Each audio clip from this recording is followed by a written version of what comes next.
ጠቅላይ ሚኒስትር አብይ አህመድ በአንድ መጽሐፋቸው ላይ ስለ ቴዎድሮስ ካሳሁን ቴዲ አፍሮ ጽፈው እንደነበር ስንቶቻችሁ ታውቃላችሁ?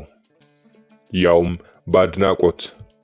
ጠቅላዩ ከሀገር መሪነት በፊትና በኋላ የተለያዩ መጽሐፎችን ደርሰዋል። ከሹመት በኋላ መጽሐፎቻቸው በመደመር ፖሊሲ ላይ ያተኮሩ ናቸው።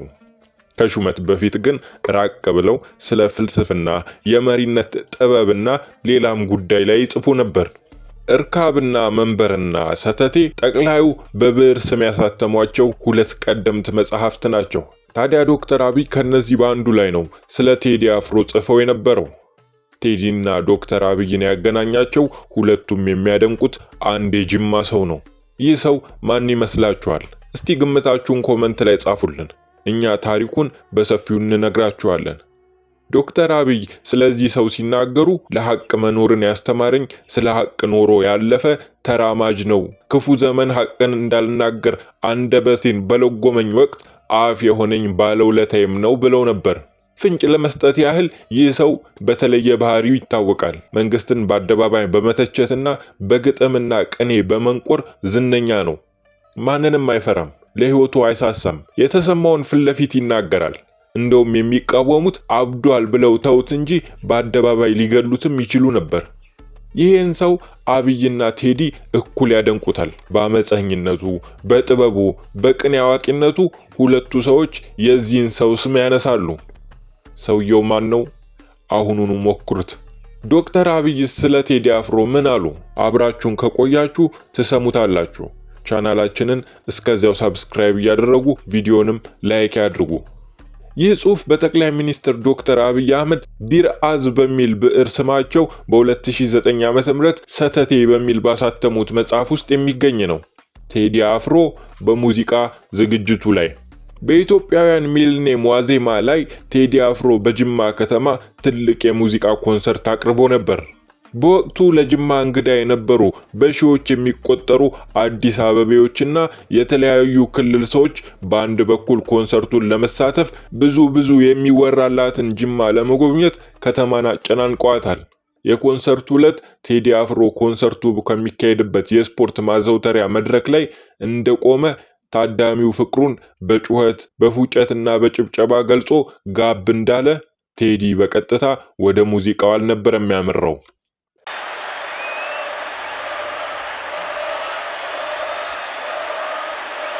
እንዴት ናችሁ?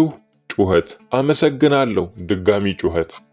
77 አንድ እንጀራ ለሰባት እሱም ከተገኘ ምናልባት ሌላ ጩኸት።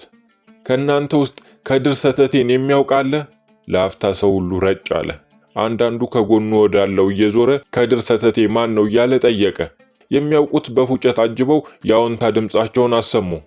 ከድር ሰተቴ ማለት ብላቴናው ንግግሩን ቀጠለ። ከድር ሰተቴ ገጣሚ ብቻ አይደለም። እኛ ግጥም የምንጽፈው በወረቀት ላይ ነው። እሱ ግን ራሱም ግጥም ነበር። ግጥሞቹ ከአንደበቱ ጋር የተሰፉ ናቸው። በሚፈልገው ወቅት መዝገብ ማገላበጥ ሳይጠበቅበት በየትኛውም ርዕሰ ጉዳይ ዙሪያ ቅኔውን ይዘረዋል።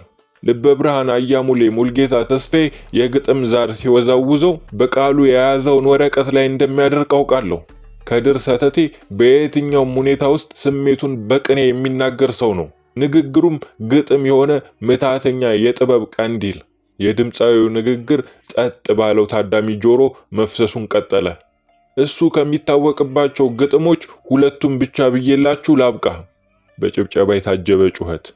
ተራጅ ተረት ሆኖ ታሪክ ተረት የበላ ሲያስመስል ተበይ ወዮለት። ጩኸት፣ ጭብጨባና ፉጨት። በነጭ ሲያሰምሩ ቀይ ያሸብሯቸው፣ ወጣት ሲረሽኑ አልቆ ጥይታቸው፣ ካልሆነ ወዳጅ ነው መጪ ጠላታቸው። ታላቅ ጩኸት፣ ፉጨትና ጭብጨባ ለጥቂት ደቂቃዎች ሳያቋርጡ አስተጋቡ። ከድር ሰተቴ ለሐቅ መኖርን ያስተማረኝ ስለ ሐቅ ኖሮ ያለፈ ተራማጅ ነው። ክፉ ዘመን ሐቅን እንዳልናገር አንደበቴን በለጎመኝ ወቅት አፍ የሆነኝ ባለውለታዬም ነው። ሰተቴ በሚል ርዕስ ዲርአዝ በሚል የብዕር ስም ሐቅ ተጋድሎች፣ ረቂቅ ፍልስፍናዎችና ትንቢቶችን በመጻፍ ሐቅን መተንፈሻ ሆኖኛል። ስለ ሀገር ፍቅርና ክብር በቅኔዎቹ አስተምሮኛል፣ መርቶኛል። እንደዚህ ያሉ ባለውለታዎቻችንን መቼም ልንረሳቸው አይገባም። ጠቅላይ ሚኒስትር አብይ አህመድ ያኔ ስለ ቴዲ አፍሮ እንዲህ ነበር የጻፉት። ይሄንን ነበር ያሉት። ምናልባት አብዛኛው ህዝብ እንዳሰበው ዛሬም ጠቅላዩ ቴዲን አይጠሉት ይሆናል። ማን ያውቃል? ጭፍራው እንጂ አውራው ለቴዲ ጥላቻ አይኖረው ይሆናል። ወደ ወግ አዋቂው አንደበተ ጣፋጩ በእውቀቱ ስዩም እንሻገር። በእውቄ ስለ ቴዲ አልበምና የቴዲ አልበም ተመልካች እንዳይኖረው ስለ ጸለየው ነብይ ነኝ የሚል ሰው አዝናኝ ነገር ጽፏል። እንደሚከተለው ይነበባል። ሰሞንኛ በእውቀቱ ስዩም። የኢትዮጵያ ስልጣኔ መስራች የሆኑት የአክሱም ነገስታት በንግስና ቀናቸው በዋናነት 3 ስርዓቶችን ይፈጽሙ ነበር። መጀመሪያ እጩ ንጉስ አንበሳ ይገላል። ከዚያ ታጅቦ ወደ ደጀ ሰላም ሲመጣ የጽዮን ልጆች የተባሉ ደናግላን ንጉሱን እየዘፈኑ ይቀበሉታል። ወርቅ አፍሶ ይበትንላቸዋል። ከዚያ በኋላ ነው በጳጳሱ አማካኝነት የሚቀባው። አንበሳውን ግድያ የንጉሱን ጀግንነትና ጠንካራነት ምልክት ነው። አገር የመጠበቅ አቅም አለው ብሎ ህዝቡ እንዲተማመንበት ያደርጋል። የዘፋኞቹ አቀባበልና የወርቅ ስጦታው ደግሞ ንጉሱ ለኪነ ጥበብ ያለው ስሱነት አርቲስቲክ ሴንሲቢሊቲ ማሳያ ነው። የአገር ዳር ድንበር ሲደፈር ከወታደር ጋር አዝማሪም ይዘምታል። አዝማሪ ሳያስከትል የዘመተ ንጉስ ኖሮ አያውቅም። የጀግኖች ወኔ አዋላጅ ነው አዝማሪ። ፈሪ ይወቅሳል፣ ጠላትን ይዘልፋል። ከዚያ ባለፈ የጋዜጠኝነትንና የታሪክ መዝጋቢነትን ሚና ይጫወታል። ገበየው ቢሞት ተተካ ባልቻ፣ መድፍ አገላባጭ ብቻ ለብቻ ያለው አዝማሪ የጦር ሜዳ ዜና ዘጋቢ ነው። ዘገባው እኛ ጋር ሲደርስ ታሪክ ሆኗል። በጦር ሜዳ ላይ ለሀገራቸው ህይወታቸውን የገበሩ አዝማሪዎች ጥቂት አይደሉም። በእኛ ትውልድ እንኳ በሻቢያ ጥይት ሜዳ የቀረችውን ንግስት አበበ እንዴት ትዘነጋለች? የጥላሁን ገሰሰ እንባና ዜማ የንግስት አበበ ደም ባቆየው ሀገር ውስጥ ነው ውር ውር የምንለው። በየጊዜው ፍርድ እንዲቃና ግፍ እንዲወገድ ሰላም እንዲሰፍን የሚጎተጉትም አዝማሪዎች ናቸው። ሌላው ይቅርና የምንበላው የጤፍ እንጀራ በዘፈን ተገፍቶ ሞሰቦች ላይ እንደደረሰ ዘንግተናል። ገበሬ ያንጎራጎራ አርሶ እየዘፈነ ይወቃል። የዘፈንን ያህል ድካም አቅላይ ነገር አይገኝማ። ኢትዮጵያ ውስጥ በየጊዜው በየመድረኩ ዘው እያሉ ዘፈንንና ዘፋኝነትን የሚኮንኑ በዘፈን የሚደሰቱ ሰዎች ላይ ፍርሃትና ጸጸትን የሚነዙ የእግዚአብሔር ወኪል ነን ባዮች ሞልተዋል። አንዱ ባለፈው በቴዲ ዘፈን መለቀቅ ዋዜማ ላይ ዘፈኑ እንዳይከናወንለት ሲራገም የነበረ ነው። በእርግማኑ ማግስት በብዙ ሚሊዮን የሚቆጠር ተመልካች ዘፈኑ ላይ ተመሰጠበት። ይህ ክስተት እግዚአብሔር ከሟርተኛ ይልቅ ዘፋኝን እንደሚረዳ ትልቅ ማሳያ ይመስለኛል። ይህ ሰውዬ በቀደም አርባ ምንጭ ድረስ ሄዶ ከሞተ አዞ አጠገብ ፎቶ በመነሳት ዘንዶን ወጋውት እያለ ሲፎክር ነበር። አንድ ሰው በዚህ ዘመን በምግብ እጥረትና በእርጅና የሞተ አዞ ሬሳ ላይ ሲፎክር እንደማየት የሚያስገርም ነገር የለም።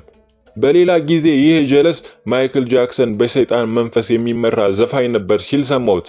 ማይክል ጃክሰን በአንድ ነጠላ ዜማ ብዙ ሚሊዮን ዶላር አዋጥቶ የተራበ ህዝባችንን የረዳ እጅግ ደግ ሰው መሆኑን የሚያውቅ አይመስለኝም።